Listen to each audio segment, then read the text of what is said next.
respiratorias me acompaña mi gran amigo el doctor Simón Montenegro, médico neumonólogo de adultos y niños de acá del Centro Médico SJM. Gracias, Simón, por recibirnos en tu espacio, encantadores por demás, además muy amplios y además con una cantidad de cosas que acá se hacen, pero bueno, hoy vamos a hablar de este tema. Bienvenido a la Alimentación y Bienestar, bienvenido a la Tisana y bienvenido a Globovisión, tu casa. Muchas gracias por invitarme.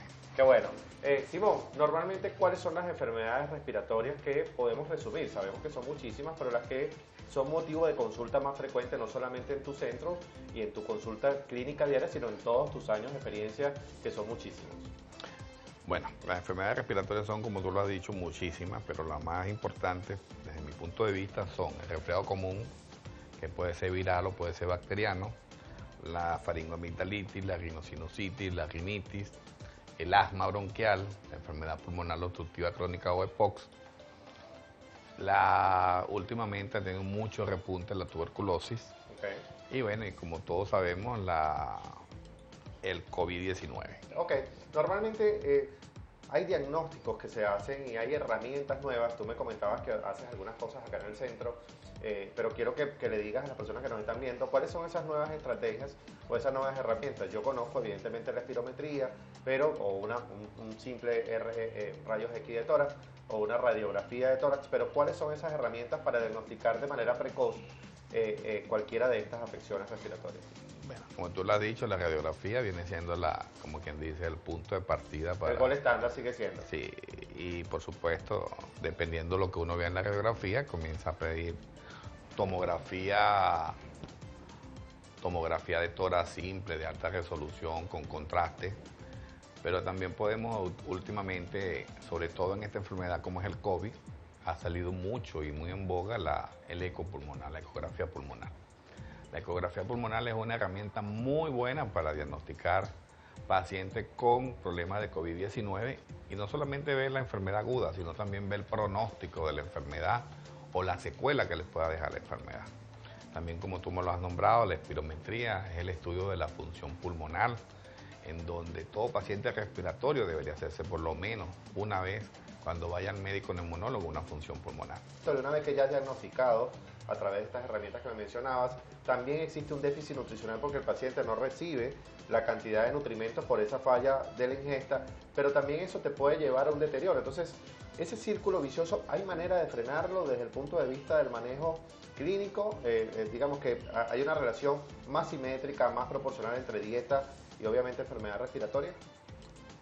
Debería haber un factor o una relación entre la dieta y la enfermedad respiratoria, porque los carbohidratos, sobre todo la ingesta de muchos carbohidratos, hace que las afecciones respiratorias sean un poquito más potentes, sean más agudizadas, y eso hace que el paciente empeore su cuadro clínico.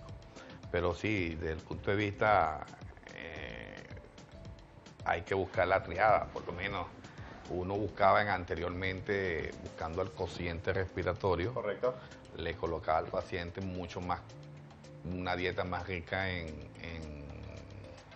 lípidos y en grasa que en carbohidratos. Pero a largo plazo después, cuando veíamos los resultados, el paciente mejoraba por dieta respiratoria, pero podía empeorar en otras enfermedades. Sí, es importante resaltar esto que menciona el doctor Simón.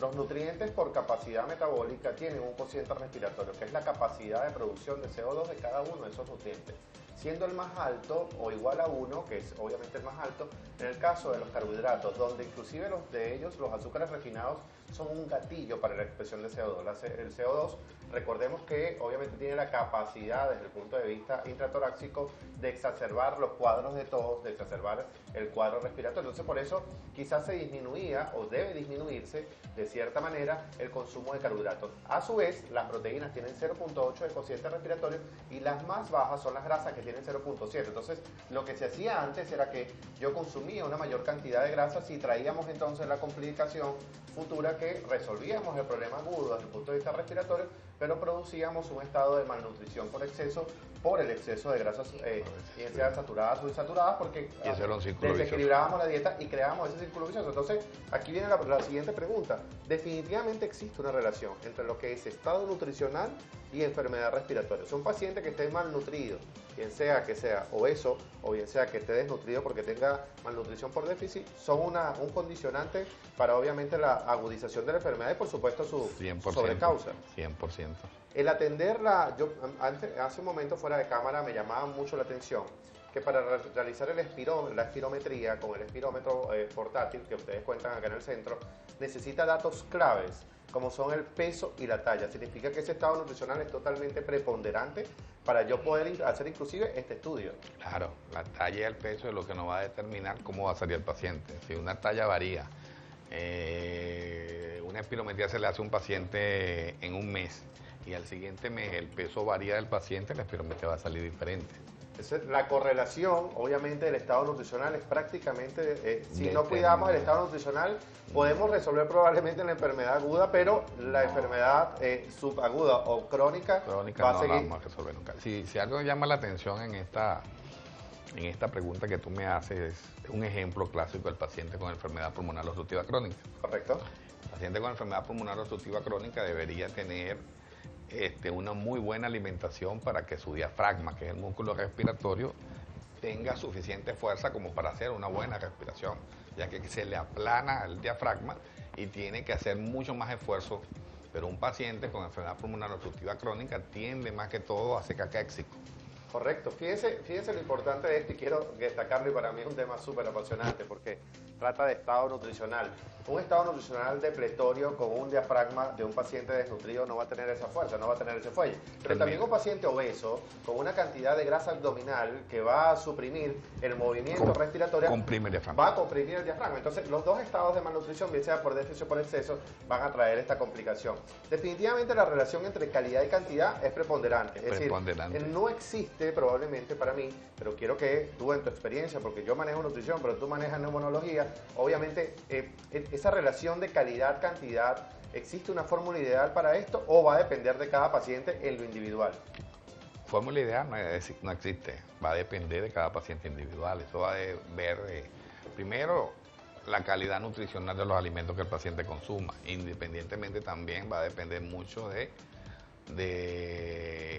sobre todo del estado nutricional preponderante antes y claro, también de la cantidad o la calidad que vaya a consumir un alimento. Sí, no se trata probablemente de hacer ingestas muy altas, sino ingestas recomendadas en razón de su capacidad nutricional y metabólica, pero al mismo tiempo con una distribución de calidad que me permita la adecuación calórica o esa distribución entre proteínas, grasas y carbohidratos equilibrada. Tus recomendaciones finales, Simón, lamentablemente el tiempo en televisión es muy corto, pero tus recomendaciones finales desde el punto de vista neumonológico y nutricional para el manejo de las enfermedades respiratorias.